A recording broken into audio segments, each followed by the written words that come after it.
সেইভাবে ৰাতি শোৱাৰ আগত আমি যেনেকে গা ধুওঁ, এতিয়া গৰমৰ দিন আমি গা নোধোৱাকে নুশো, মনটোকো কিন্তু গা ধুৱাই শুব লাগিব। সকলোতকৈ ইম্পৰ্টেণ্ট হৈছে মনটোক স্নান কৰোৱা। গা নুধুলে একোডাল নহয়, এচি ৰুমত সোমাই দিলেই হ'ল। হয়নে? কিন্তু মনটোক যদি আপুনি স্নান কৰাই নুশুৱে, এচিয়ে মাত্ৰ শৰীৰটোহে শান্ত কৰিব, মনটো পাৰিবনে? 16ত এচিটো লগাই থক আপুনি, মন যদি শান্ত হয় কওকচোন, তাতো মন উতলি থাকিব। কেতিয়াবা দিনটোত এনেকুৱা পৰিস্থিতিৰ সন্মুখীন হওঁ যিটো আমি নিবিচাৰো, কেতিয়াও আশা কৰা নাছিলো, নহয় জানো, ভয়াৱহ পৰিস্থিতিৰ সন্মুখীন হওঁ।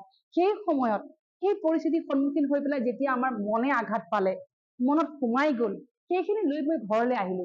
আৰু ঘৰলৈ অহাৰ পিছত যদি মই গাটো ধুই শুই দিলো, লাহে লাহে আপুনি শুবলৈ আৰম্ভ কৰিব, সেই দৃশ্যবিলাক মনে দেখুৱাবলৈ আৰম্ভ কৰিব।